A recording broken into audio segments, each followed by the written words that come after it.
Happy Monday, everybody, and happy Memorial Day to everybody here in the United States, and another happy bank holiday to all of our friends over in the UK, because we have a great listener from the UK. Rebecca joins us today to talk about her recent trip just a couple of weeks ago over to Walt Disney World, staying at Disney's Coronado Springs Resort with her husband, and she had a mishap. A couple of days before the trip, ended up in an ECV and on crutches, so we talk about how that put a wrinkle into the plans and the trip itself, but have no fear, it all turned out great. We talk about an after-hours event at the Magic Kingdom, great meals at places like Ohana and Topolino's Terrace, seeing Galaxy's Edge for the very first time, and much more.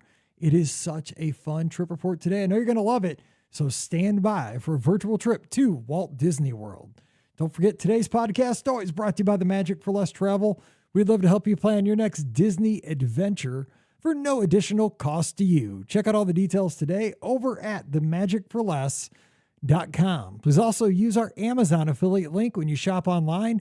That one extra click supports everything we do throughout the year. It's beourguestpodcast.com/Amazon. And thank you so very much to our Patreon supporters. You are the all-stars that make the show happen. I cannot do the show without your support, so thank you so much. You can support us as well, just $5 a month. And for that support, you get a bonus show called Mike in the Midwest. Come over this week. We'd love to have you. Patreon.com/beourguestpodcast. Ready to take a trip to the world? You found the Be Our Guest Walt Disney World Trip Planning Podcast. This is where your memories come front and center on our podcast stage.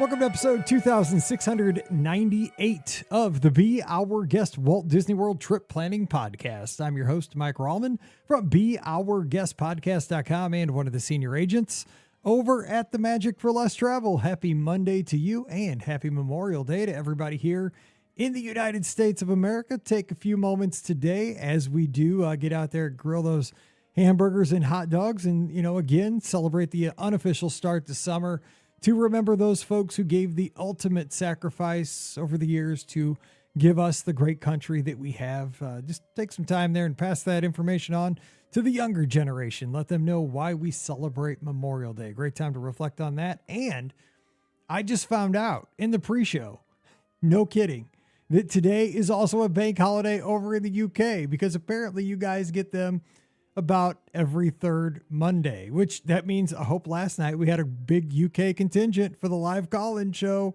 I'm looking at you over there, all the Europeans. That was fun. So I'm sure it was. So we're having a good time. Again, another guest over in the UK. I love this. This show is international. Never thought it would be for a kid from Missouri.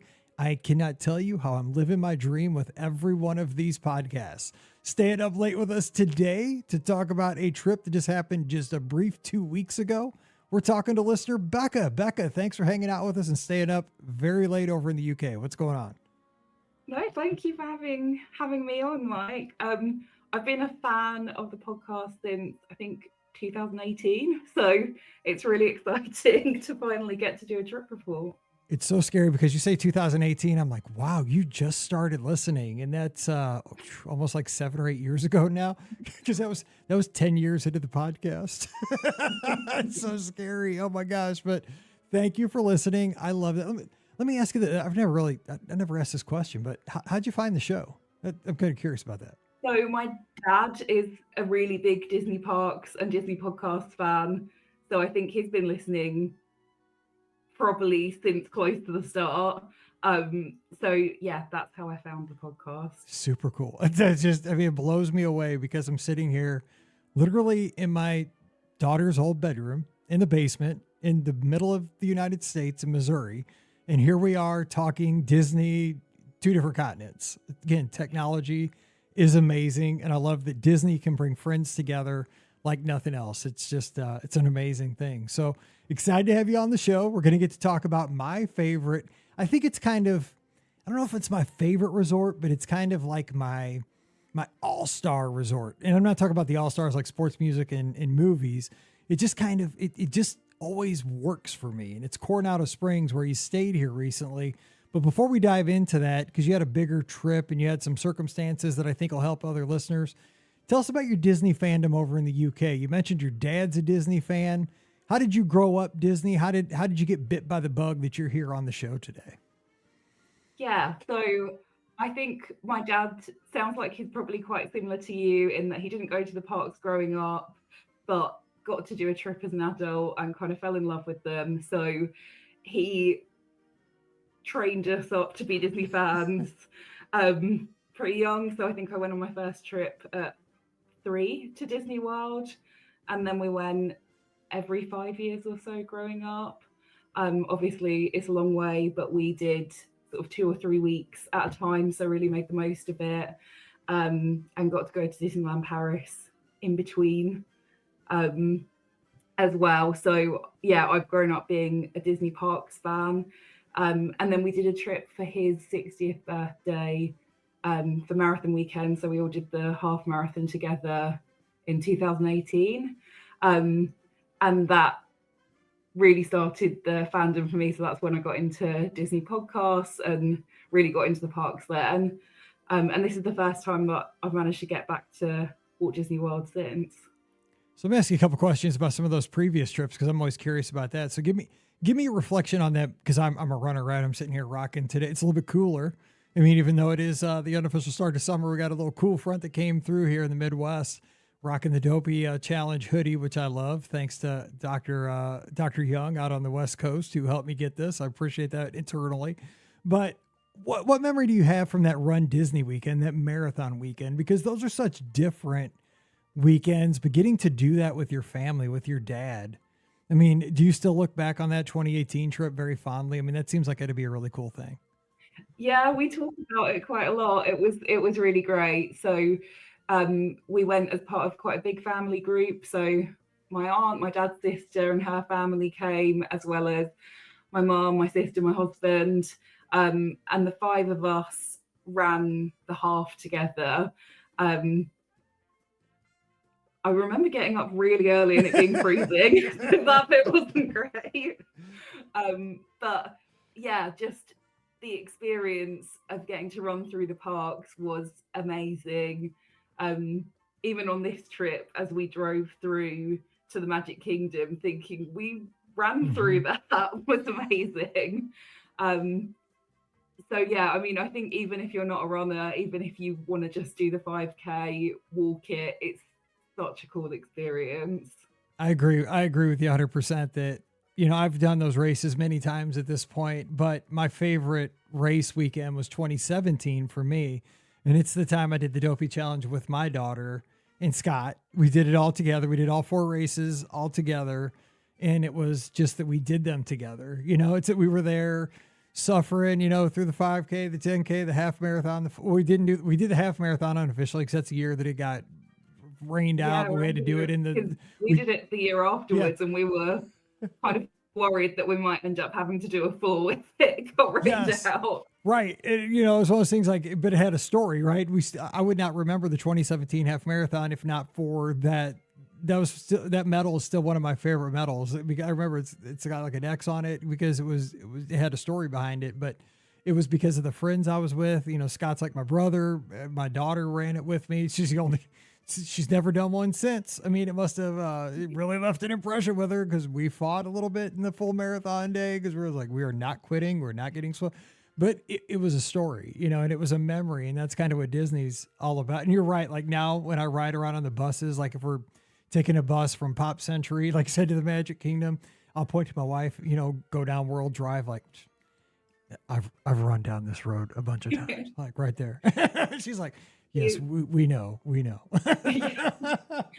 other really cool thing we did in that year, because I think all Run Disney fans know that if there's an opportunity to get an extra medal, you've got to do it. Yeah. So we did the Castle to Chateau challenge as well. So we did the Paris half marathon in the same year, which was also great. And yeah, another medal. So that was really cool. See, I got to admit, I don't know if I said this. I think I've said this on show. I don't have a passport. So I'm kind of limited when it comes to those kind of things. I am going to get one. My wife is now officially, as of this show, retired. She's working on the passports for us. So we are going to get to travel now internationally, hopefully. So yeah, we're going to be working on that stuff. But yeah, as of this recording, do not have a passport. So kind of hard to do things like that at this point. But yeah, if Disney opens that kind of opportunity back up, I would love to be able to expand my horizons other than like the Castaway Key 5K.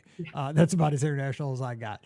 Okay, so I love this though. So let me ask you one other thing, kind of tangentially with Disney. Universal announced they're going to build kind of a resort in the UK. Are you any kind of Universal fan? Or are you just strictly Disney? Or are you excited for that opportunity being closer to home? What do you think about that? Yeah, so I'm more of a Disney fan, but I have been to Universal on previous trips. So yeah, would definitely be excited to go. And we don't have anything on the scale of Disney or Universal in the UK. Like we have theme parks, but it's just not on the same level. Just little things like the queues have no theming, like it's not immersive in the same way. So no, I think it's really cool that we're gonna finally get something like that here. It does look really neat. I mean, right outside of London. It looks like it's easily accessible by train, and it's an opportunity for sure for our UK friends. So I'm excited for that. All right, so let's jump into this trip. So tell us how this trip came about, because it looks like it was a work-related trip, possibly. Is that how it came about? Is that right? No, so we were just booking kind of a beach vacation in the Caribbean. So we went to the Dominican Republic, but then we decided to expand the trip. We wanted to do a sort of city break element. So we added Miami and the Keys. And then at that point, as a Disney fan, I'm thinking, I can't go to Florida and not get to Walt Disney World. So that's when I managed to do some Disney math and figured out that the flights to MCO were a lot cheaper than the Miami flights.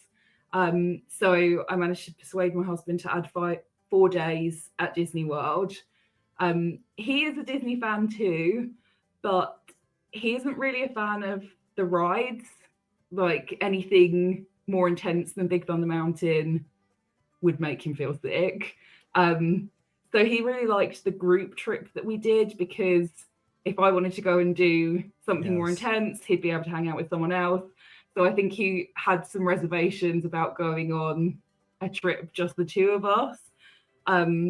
But yeah, I managed to persuade him, and we kind of agreed that we'd do maybe a lower key trip and focus on resorts and not be in the parks from rope drop until the end of the day. Yeah, it's one of those things, especially with couples trips, right? It's a big compromise, because you're right. I mean, group trips give you the opportunity, like you can split up, divide and conquer, and like this group of 4 or 5 can go do, like I said, I mean, we're the crazy folks. We're going to go do Cosmic Rewind, and everybody else can hang out and go get a bum coochkin, over in Connections or something like that. But if you're a couple, usually you want to stay together for the most part, and you do have to kind of decide, we're going to chill out this trip. We're going to, take it slower. We're going to go rope drop to park close. It's one of those things. So that's fun conversation that you had.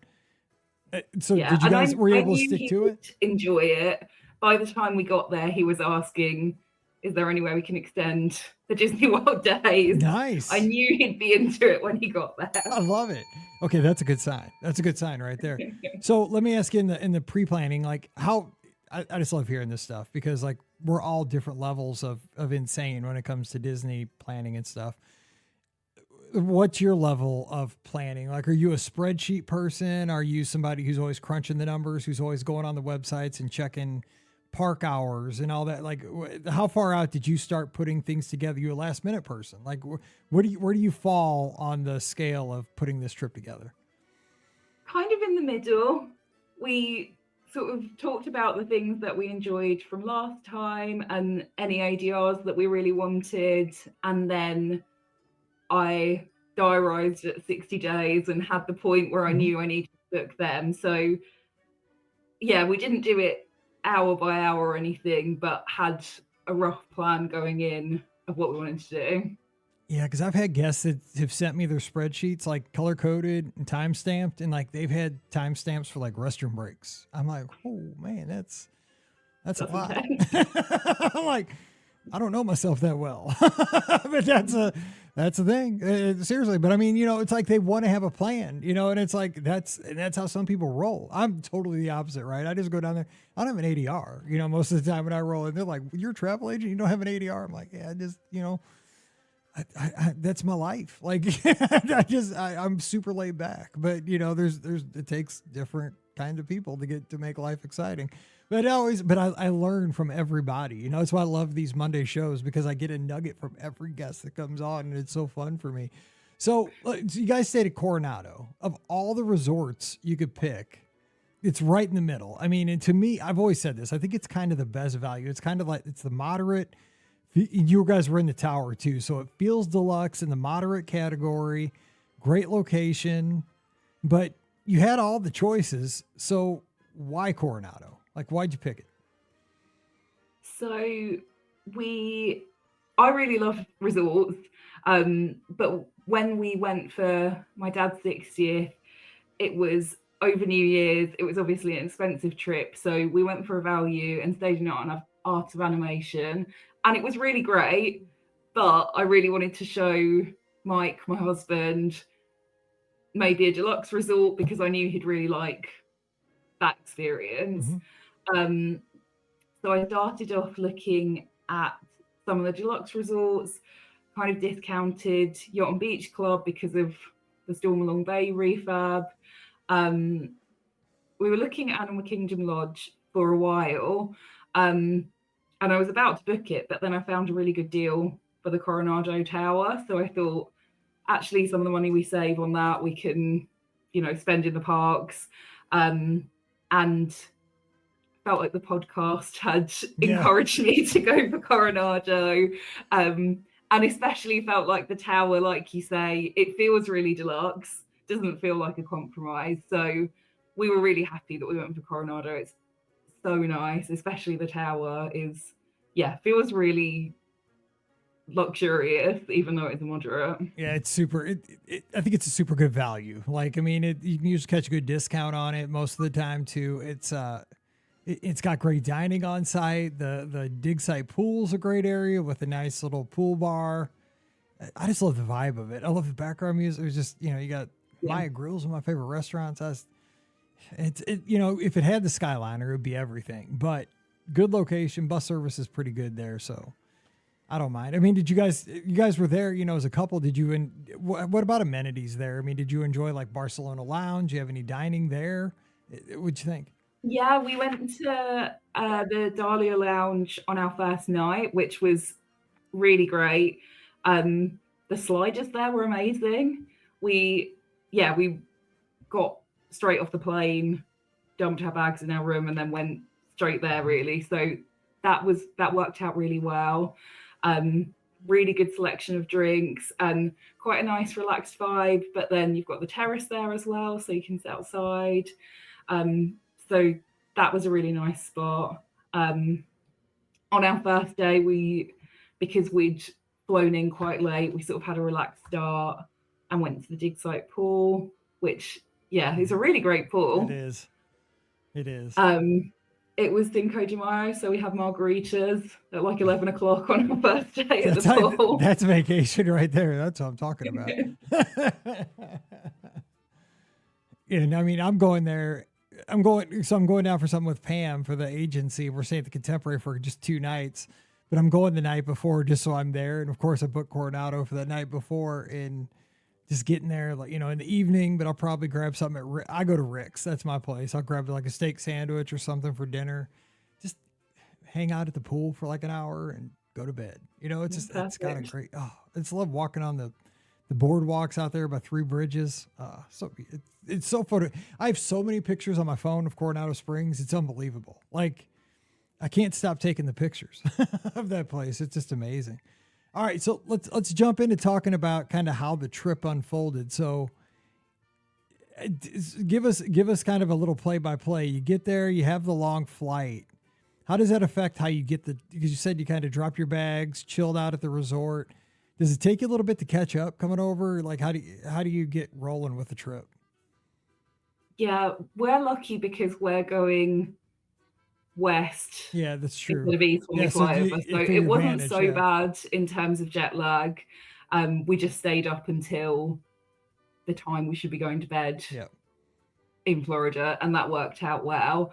But yeah, I was glad that we planned for day one to have a relaxed morning. We left it open. We thought maybe we'd go to Disney Springs or go to the pool. But yeah, we ended up going to the pool, and that was quite nice because we could kind of go at our own pace. Ahead of the trip, there was a bit of a curveball in that I sprained my ankle 2 days before we were due to fly. Was not great timing. When I was waiting for the X-ray, I was thinking, please tell me it's not broken. The trip's about to be over. You've just, by the way, you've just given every listener like their worst nightmare that has a trip plan for the next 6 months, including me. Including me, who's on a treadmill every single morning, who's got a cruise planned in like 45 days. So that was not great timing. And we had to modify plans a bit, but actually to reassure everyone, we did have a really great trip. We'll make it. Okay, we're good. It worked out okay. But yeah, we had to maybe change the pace a little bit. So even on night one, I was originally thinking, it'd be great to go to Three Bridges, but I really couldn't face hobbling over there on my crutches. So that's why we ended up in the Dali Lounge, because we just had to get the lift up, and that worked out. It's too far. That's a long. If it was only one bridge, maybe two, but three. Yeah. No way, not three. Oh, I get it. So let me ask you about that though, to kind of, so we don't forget this and like gloss over it and miss out, because I mean, it's an opportunity to learn. And for folks that, I mean, somebody's going to be in this pickle. We've done 2,800 episodes. Somebody's going to catch a stray here eventually. It's going to be me. I just know because I'm super klutzy. I get on the treadmill at 5 a.m. I'm half asleep. It's a miracle. It's a miracle it hasn't happened before. Like, what did you learn from the experience? Because again, it's something you're instantly thrown into, right? I mean, you had this was, it's almost things like, oop, I twist my ankle. Like, it's like you've like had a plan for it. It's thrown upon you. And all of a sudden you're going to Walt Disney World in like 48 hours. But you got to figure this out instantly, and then on the fly, kind of modify what you're doing. So, what was the lesson? What were the things you learned that you could pass on to the audience that kind of reassure anybody that comes into this situation? Yeah. So, I mean, I feel like I knew going in that Disney are really good in terms of accessibility for guests. So, I felt like it would be okay, but had to do some research. I actually got some really good tips from the clubhouse on the Discord. So I decided I wanted to do an ECV rental because we all know how far you walk. Yes. In the parks. So I didn't think that was going to work on crutches. And there were some really good tips for external companies, which is really good if you need the ECV to get around your resort. But I knew I'd have my crutches and that would be okay. And the physio told me to try and walk a little bit. So I ended up using the Disney rental service, which was really great. So I think it's just under $70 for a day. So it's not ideal. It's an extra expense to the trip, but it was definitely worth it. I think the great thing about their rental service is that they handle all the charging, all the maintenance, whereas if you rent externally, you need to charge it in your room overnight and worry about that. So that was a really good plus of their service. And you just pay once for the day. So if you want to park hop, you keep your receipt and you can just go to the desk at the next park and get a rental from there, so you don't have to pay anything else. And it worked out really well. You park it in the stroller parking area, so I'd kind of drive the ECV to a land and then get out and kind of hobble around. But also all of the queues are accessible. So some of the queues I drove around and it worked out really well. So you found it, I mean, because obviously you didn't have a whole lot of experience driving one of these, but you're driving it in one of the most densely populated areas with kids with balloons, and kids jutting out here. I mean, I see people driving these around all the time, right? I mean, my heels have been clipped. I mean, everybody's heels have been clipped by people in ECVs. It's just, there's people on top of people in these theme parks. I mean, it's nobody's fault. Just, it's so dense. Everybody's on top of each other. So, but I mean, you found it as a first time driver, not too difficult to maneuver? It was okay. The cast members were really great. Okay, so when we rented, I said to them, I've never driven on these before. That's how I'd be. I'm like, God help me if doing." I'm in one, because I'm, I don't know, man. It make me nervous just because there's so many people everywhere. Yeah. I mean, luckily, I've heard the Disney ones are slower, so that was good. So it wasn't really going that far. But yeah, it was okay. The only sticky situation I got into was in the Toy Story Mania queue.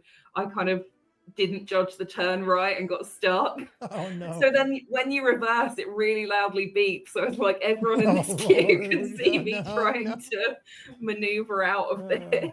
See, what I'd quickly do is jump off on my one good leg and make my husband get on it and be like, look, he got this thing wedged. He got this thing wedged. And I totally hang it on my significant other. That's why my wife loves me, because I make her do it. Anyway, it's good to know, though. I love this. That's reassuring for anybody who gets in a pickle like this. All right, so let's talk about times in the theme park. So you said you were going to kind of, go down the middle there for your husband, kind of have a middle of the road kind of trip, maybe not have your hair on fire the whole time. So how did it work out? Just give us some highlights, because you did some after hours events, I think, and that kind of stuff. So give us some of the things that stood out for theme park times.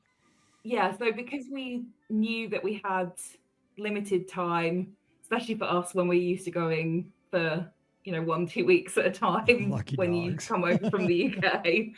So we decided to do the Magic Kingdom after hours to try and just knock out everything we wanted to do in the Magic Kingdom, which was great. So similar to the parties, you can get in from 7 p.m. and then the party is 10 to 1 a.m. So it's a long night. Mm-hmm. But it's really great. So you can watch like the normal Happily Ever After fireworks. And then they also do a Disney Enchantment show during the after hours, which was amazing. Maybe it's a hot take, but I loved it even more than Happily Ever After. I used to like that show. I like that show as well. When it was out, I think I like Happily Ever After better, but I didn't hate Enchantment. I was there when it debuted, and I thought that's a good show. I did like that show, because I'm not a big fan of some nighttime shows, but I did like that one. Yeah, so I'm glad they keep it around. I thought it was great. Yeah, me too. Maybe also because I think the best thing about the after hours was how few people are there during the fireworks. Mm-hmm. So we watched it from the hub and basically had an uninterrupted view.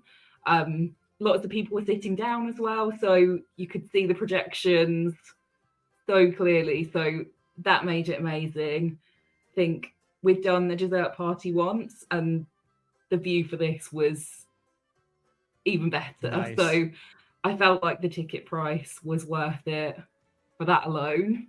And it was probably better for the heat, right? Because you said it was smoking hot while you guys were there. I mean, it's been hot in Florida the last month.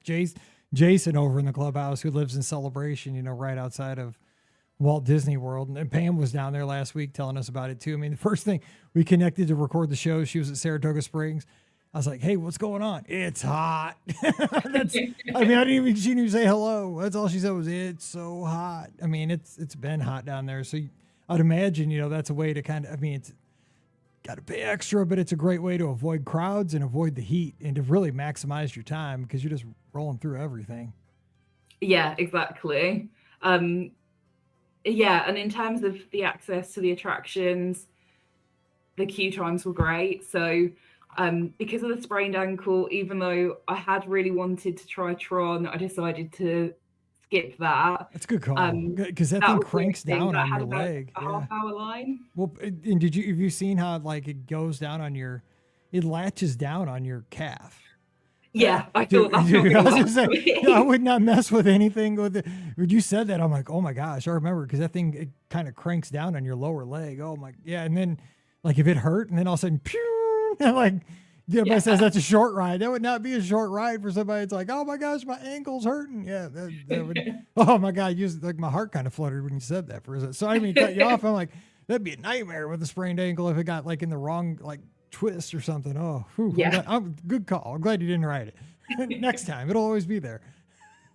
Yeah. But yeah, that was really the only long line. The rest of the attractions were pretty much walk-ons. So we did everything.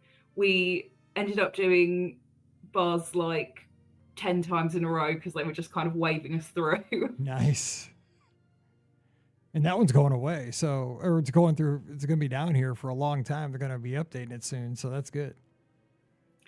Yeah, I felt like it maybe needed a bit of love It does. because my scores were low and I don't think I was that bad. So I'm blind as a bat, but I mean, I don't think anybody can see where their dot is. There's just a bajillion dots up there. I think it just project dots, and just be like, yeah, yours is somewhere in there. Yeah, whatever. yeah, that was part of the reason why we ended up riding it so many times. I was like, I can't have this be my last score. Yeah, random score. Yeah, 9999999. Whatever. Just go get another Mickey ice cream bar. You're at the party. Go have fun. Yeah, that's how it is. So you'd recommend that. So did you go to more? I think you went to more than one, right? Besides just Magic Kingdom. We just did the one. Just the one. But you'd recommend that? Yeah, I would folks? definitely recommend, especially if you've got limited time, or you're trying to do maybe that more relaxed trip. It worked out really well because the day of the party we went to the pool, then we went to Ohana for about 3:30 to get a dinner before. Yes. And that's kind of all we did that day. So it worked out really well for kind of a mix of going to the parks, but then relaxing as well. We talked about this actually last week on I think a listener question show, where when you have a hard ticket event, like a Christmas party or a Halloween party or something like this, having that late lunch or early dinner at one of the monorail resorts, like a Steakhouse 71, a Kona, Ohana, Grand Floridian Cafe, something like that. That's a great hack to kind of be in the area, have a good meal, get your belly full, and then go over to the Magic Kingdom and enjoy your time at the hard ticket out event. Really well, because then, as you say, you don't need to waste time during the event getting food. And obviously Ohana is a big meal, so yes. We weren't hungry again until maybe 11 when we just had our free Mickey bar and popcorn, and that was pretty much it. Yeah, Scott loves those parties. He does not miss those parties, and he makes the most. I can tell you that. He loves those things. So tell us about some of the other parks you visited, some of the highlights there. So, because we didn't have much time, the only maybe planning error that we made is we rope dropped the studios the day after the party. So we got back in at maybe 1:30, and then we were at the studios for 8:30. That's what I call ambitious. Yeah. We made it. The only thing that we did end up having to do is get an Uber because we didn't get up on time to get the bus. Nice. But it was worth the money to get that extra 20 minutes sleep. Exactly. There's sometimes, I've learned that I'm cheap, but sometimes, you know what? Hey, I'm paying. Yeah, that's good value. Yeah. So we were a bit tired, but we made it work. So we had a lightning lane for Rise of the Resistance because Galaxy's Edge wasn't built yet the last time we went. So we knew we definitely wanted to get on that. So that meant we could prioritize Toy Story Land during the early morning extra hours. So that worked out really well. We got Slinky Dog and Toy Story Mania done before the park opened. So that was great. And then it was pretty busy on the day we went. So once the park was open, everything was sort of an hour plus wait.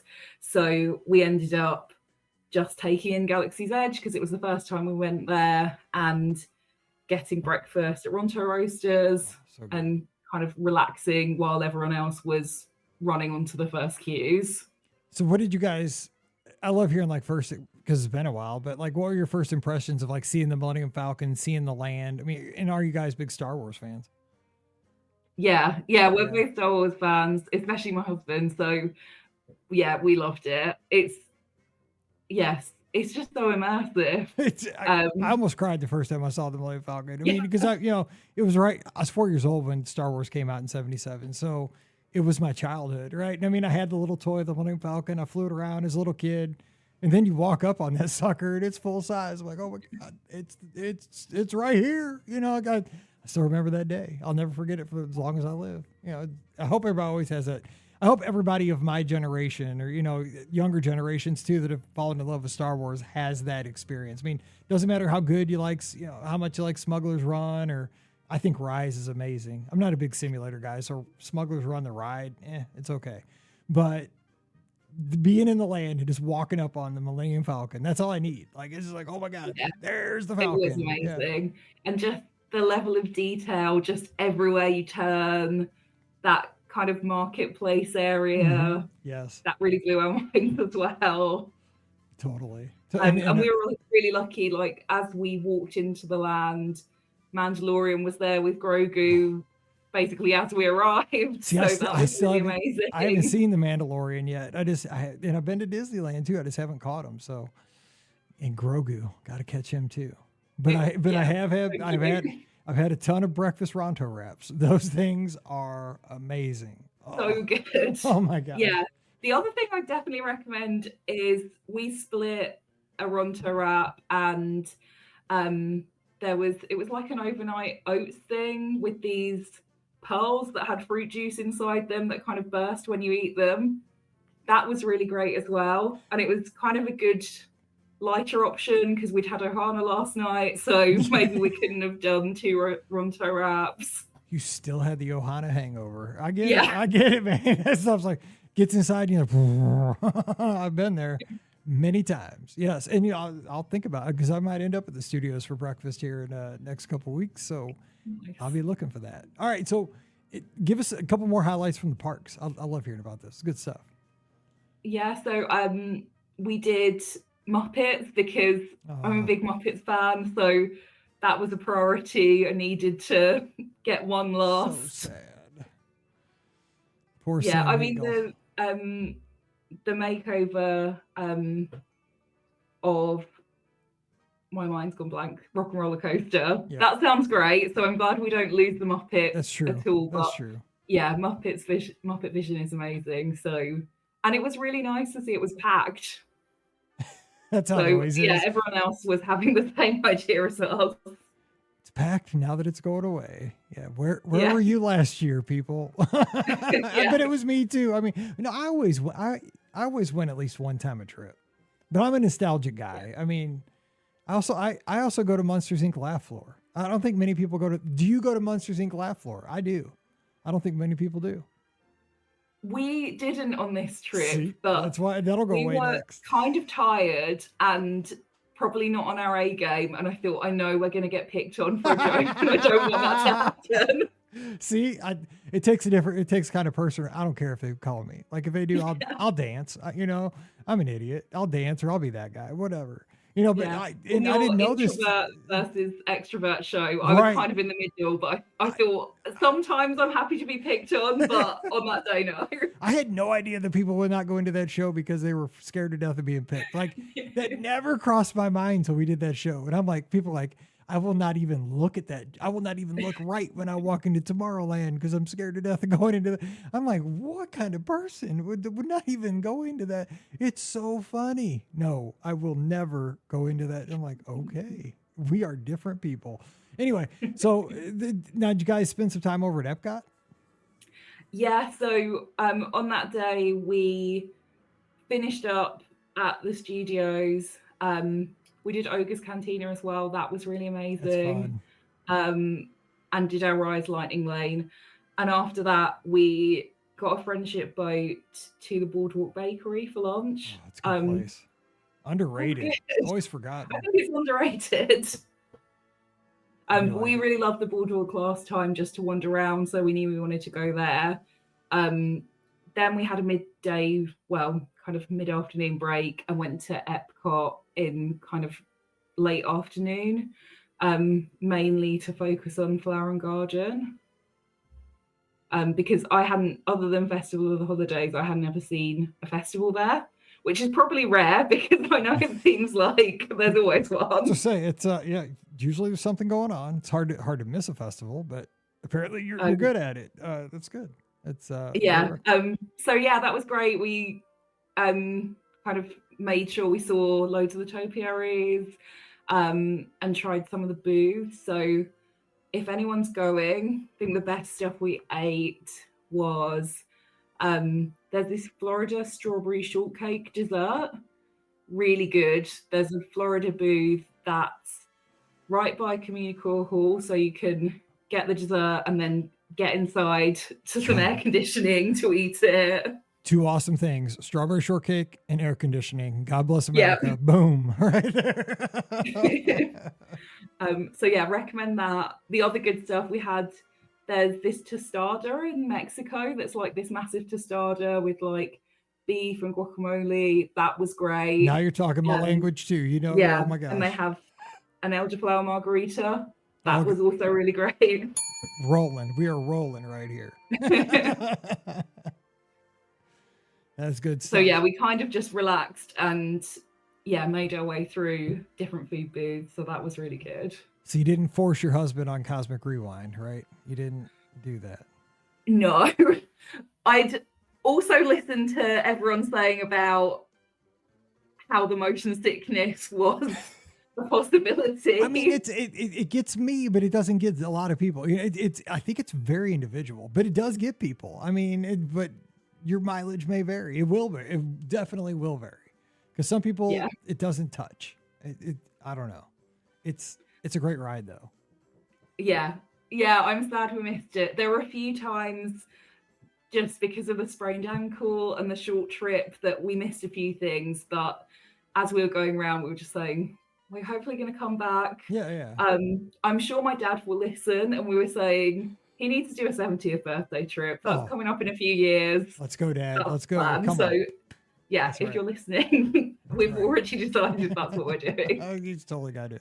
You guys can come over and do the Dopey Challenge. No, just kidding. You don't need to do that. No, just kidding. The Dopey Challenges are overrated. I'm over Dopey Challenges, I think, for my life too. I don't know if I have it in me to get up at 2:30 in the morning. I know. And we pay ridiculous amounts of money to get up that early. It's like every time my alarm goes off, I'm like, what am I?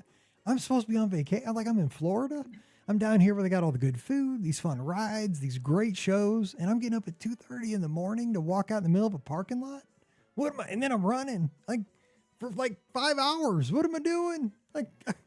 And there's 20,000 people doing it too. What's wrong with us? I don't know. We're messed up. Anyway, back to that. I want to ask you too. So you guys were down there and doing this kind of. I want to hop back to Rise though, because we didn't get a chance to talk about that. Where would you put Rise as far as that attraction experience against other experiences you've seen in theme parks? What'd you think of that? No, that really blew our minds. Yeah, me too. It's like nothing anywhere else. And I'd seen the pictures of the big hall with the stormtroopers and stuff, but somehow managed to stay pretty much spoiler free in terms of what the attraction actually was. So it was worth it. Yeah, I agree. That's been a long time to stay spoiler free on that one. It's been over 5 years. But yeah, that's a tough one. But yeah, because it's got it's multifaceted, right? I mean, you kind of move through different parts of the attraction, but it's so well done. I like that it's a long attraction because we just don't get long attractions anymore. Just different. Yeah, it was amazing. And my husband was a bit nervous, and I said, it's not any more. I've heard it's not any more intense than a Big Thunder Mountain. Yep. It's going to be fine. I'm sure you'll enjoy it. And he was, at the end, he was like, I'm so grateful you made me go on this. Yes. Yeah. Every Star Wars fan. I mean, that's That's as close you're going to get to be it in a movie. It's now don't Yeah. the Star Tours messes me up. I can't do Star Tours from back in the day. I No can't way. do Star Tours. Oh, no way. It was a walk on. It was a 5-minute Yeah. wait, and I still just Always couldn't is. do it. Always is. I mean, you can.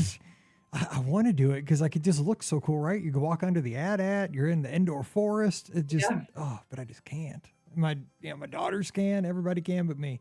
It's a shame because they don't even love Star Wars like I do. It's just wrong. Yeah, I It's can't wrong. do the simulator attractions either. So I really wanted to do the Millennium Falcon because just the idea of it is so cool. But yeah, I knew it would just make me sick. I blame it on Body Wars. I did Body Wars back in the day one time. And I mean, it messed me up because one, that thing was, I swear it wasn't in sync, right? Like the film to the motion, and that gets you even worse. And I'm grossed out by like blood and veins and all that stuff. And so you're watching a movie with you're going through veins and arteries.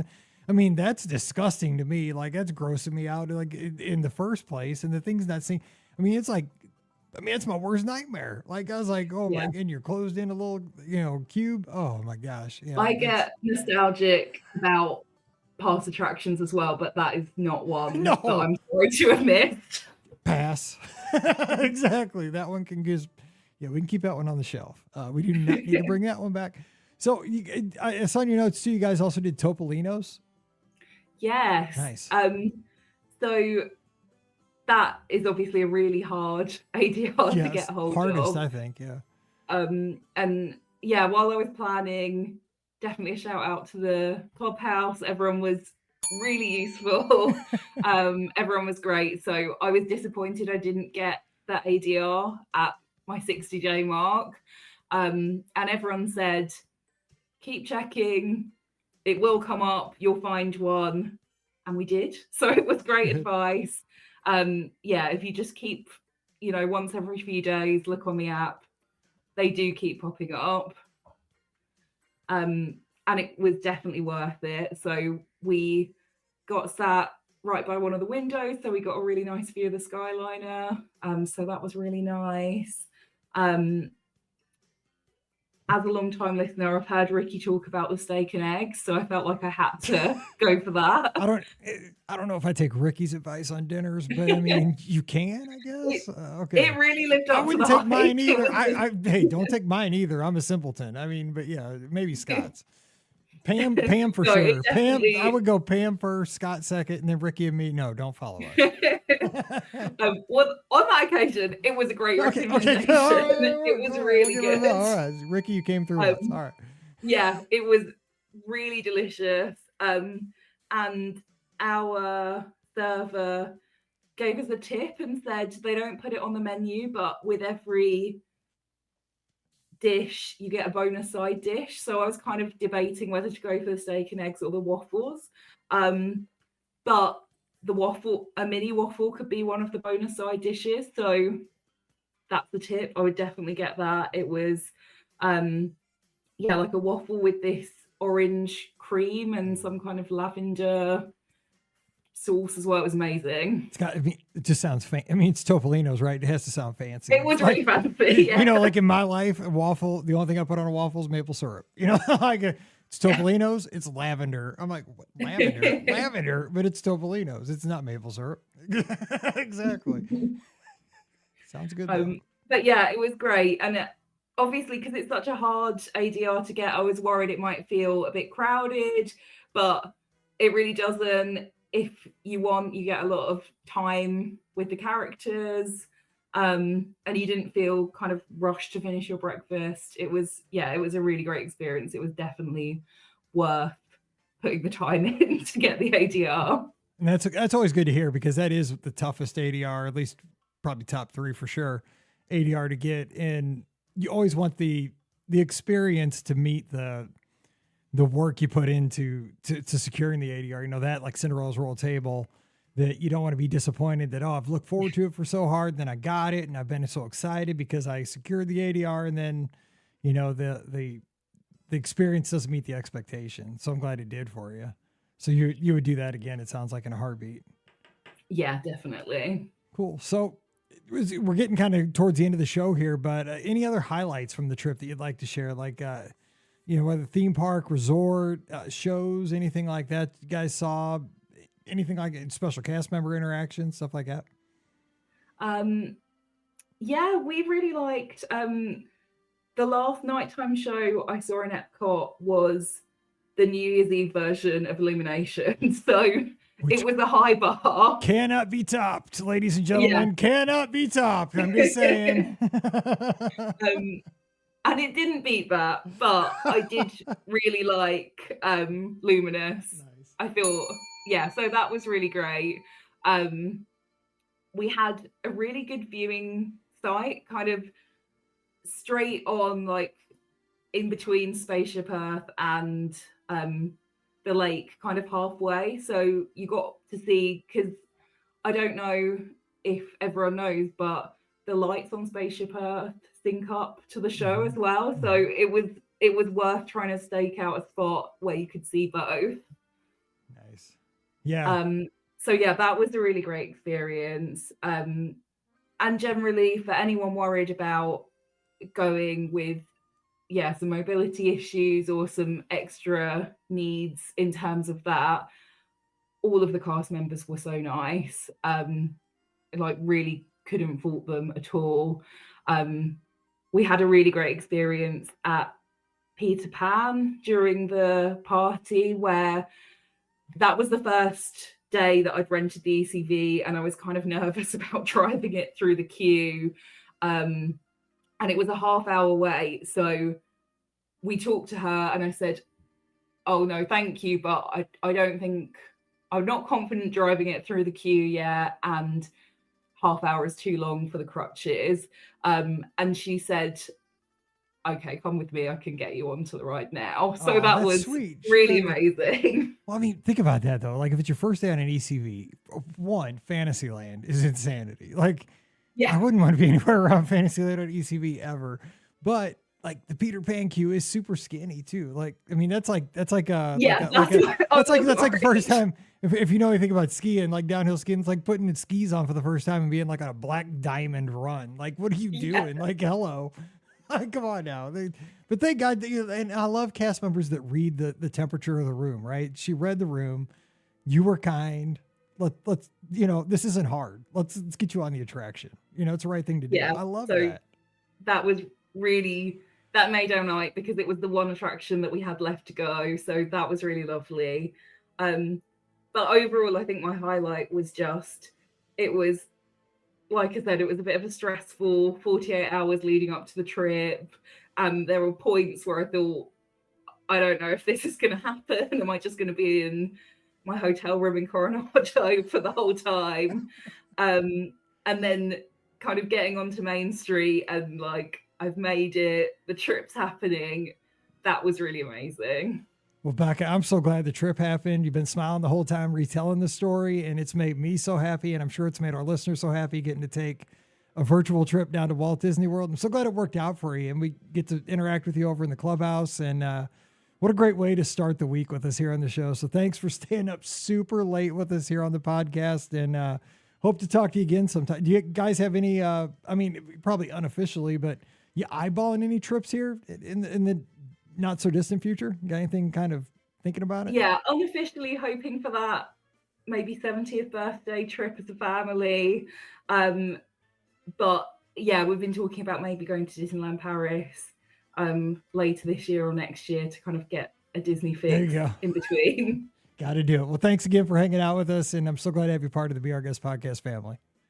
No, thank you. It's been so fun. All right. Don't forget our show is always brought to you by the Magic for Less Travel. We'd love to help you plan your next Disney adventure, whether it's down to Walt Disney World, out to Disneyland, sailing with the Disney Cruise Line, or seeing the world with Adventures by Disney.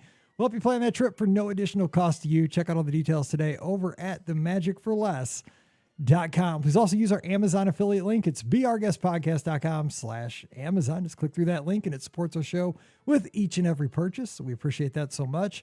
And you can support us on Patreon. It's a very easy way to support the show. $5 a month is all it costs. It's like a cup of coffee a month. And for that support, you get a bonus show every week. It's called Mike in the Midwest. Come over this week. We'd love to have you at patreon.com/beourguestpodcast. Give me a follow on social media. I'm at beourguestmike on X.com, Instagram, and Threads. And we'll have a live call-in show this Sunday night, 7 o'clock Eastern, 6 o'clock Central. The phone lines will be open. And Scotty G joins me. We take your calls. We have a good time. So join us. 5 locations: Facebook, YouTube, Twitter, Instagram, or Twitch. Any of those places, you can tune in and give us a call. And finally, we talked about it. Join our Discord server. It's called the Be Our Guest Podcast Clubhouse. It's free for everybody. Just come on over, hang out with us 24/7. It's like our Cheers. We just hang out, talk Disney, talk sports, talk life, and just have a great time doing it. Come on over today. I'll welcome you personally right there. It's beourguestpodcast.com/clubhouse. All right, time to get out of here and get back to the grill here. It's Memorial Day or the bank holiday over in the UK. We're both having good days. So until we talk again on Wednesday, for more of your listener questions, I'm Mike here in Missouri, and for Rebecca over in the UK. You guys have a great week. Stay safe, stay healthy, and we'll see you real soon. You've been listening to the Be Our Guest Walt Disney World Trip Planning Podcast. If you have questions, comments, or would like to be a guest on the show, please visit our website at beourguestpodcast.com. Thanks for listening, and we'll see you real soon.